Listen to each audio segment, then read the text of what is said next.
So what do you think about the 2011 Oscar nominations? I have seen all of the Best Picture nominees except for The Fighter and The King's Speech.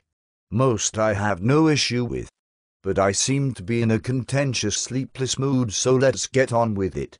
Toy Story 3, okay, Pixar finally broke me with Up last year. A perfect film and waterworks in the first 15 minutes every time I see it, and though this movie Toy Story 3 was heartfelt, it's going him over. Blue Valentine. The big bad hot pin bear distracted me in cliched ways, but maybe I need to see it again.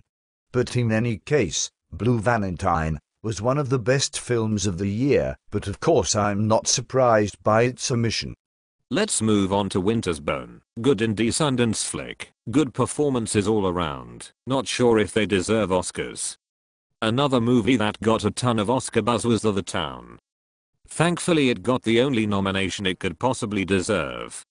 Renner should definitely be rewarded for taking one of the most terribly written, non-dynamic, black, and white characters to exist in the general "I need to get out of the corrupt town I grew up in" narrative, and making that still compelling.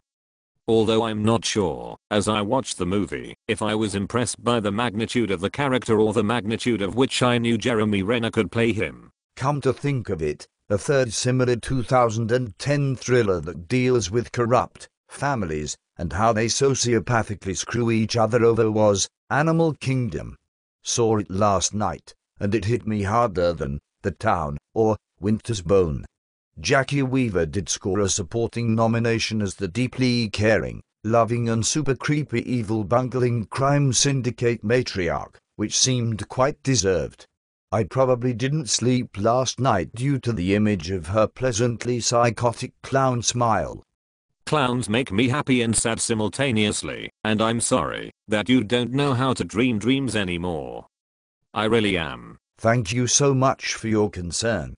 You're welcome, but let's continue our analysis on why cinema is better than real life and the Academy of Arts and Sciences should commit self-suicide. Okay, I'll continue by saying that I liked The Kids Are Alright, but not sure what the huge deal was.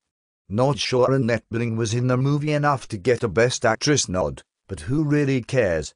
It's between Michelle Williams and Natalie Portman, and they both got nominated, so we're good. I am glad that Mark Ruffalo got a supporting nod, even though he should have had his first one way back for his role as Terry Prescott in You Can Count on Me. What's funny is that his character Paul in The Kids Are Alright sort of seemed like an actual older, wiser Terry. Oh totally bro. He finally got out of the bland, rural parts of the Northeast, went to sunny California, tried college, didn't take, but local food agriculture did, working with your hands, and that blossomed. 10 years later here we are. Yeah, he wasn't a perfect man, but Paul/Terry was way more put together in this movie than in You Count on Me. So well, yeah, maybe Ruffalo's past character playing self did get his belated nomination after all in this present. So suffice it to say, the film had some really great scenes and moments but did not floor me overall, but I did like that it was sentimental without actually being sentimental, seemingly forced raw sex scenes aside. As for True Grit, well, wow, Academy, you love the cones so much now. I guess Christopher Nolan can look forward to a ton of nominations and wins long after his best films have been made too. Whose favorite Coen movie was made after The Big Lebowski? Some might say No Country for Old Men. Okay, I don't agree. Granted, they have tried new things, which is great. Did a very personal film A Serious Man recently, but something's off for me, and it continued with True Grit, which I wanted to love, but ended up just liking for the art direction, cinematography, and Haley Steinfeld. I know. Their movies of late look so incredibly good. Roger Deakins is the master, but some sort of connection is gone. I'm not sure, maybe I've changed. Maybe the me of the past will always like the films of their past, and that subconsciously influences my critique of their present and future films. Obviously I'm in the minority here, although I will say, Burn After Reading was horrible. True Grit's ending was too abrupt, not really meshing with the rest of the narrative. Yes, the old narrator Matty Ross was at the beginning and the end, but I thought maybe she should have been somewhere in the middle as well. I guess what bothered me is that this seemed like a seminal moment in her life, and the movie was aware of that as well, but it played out awkwardly. The performances were good all around, but some sort of genuine cohesion was missing, causing me to walk away not feeling much for the characters, even though the Coens wanted me to.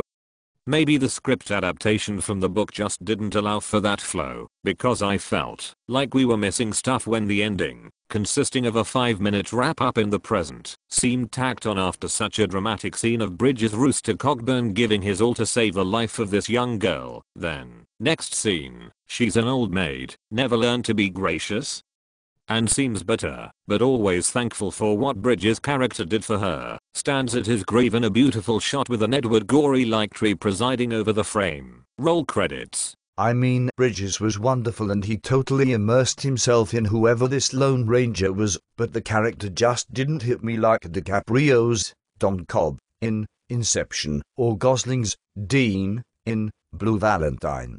I felt like those two guys left a part of their soul in those characters. They are not better actors, those roles just impacted me more emotionally. So we definitely agree that Raising Arizona was better than True Grit? Yes. Good. But what about the Academy snubbing Nolan for Best Director? It reminded me of when Charlie Kaufman got a nomination for his screenplay, but no Best Picture love for Eternal Sunshine, which might be one of the best, most originally fantastical films ever made about the reality of what it is to be in love, and how to make it work. I mean, it's no Seabiscuit, but it made me ponder love, and existence, and everything that follows. I really have no words about Nolan getting completely ignored for his directing prowess.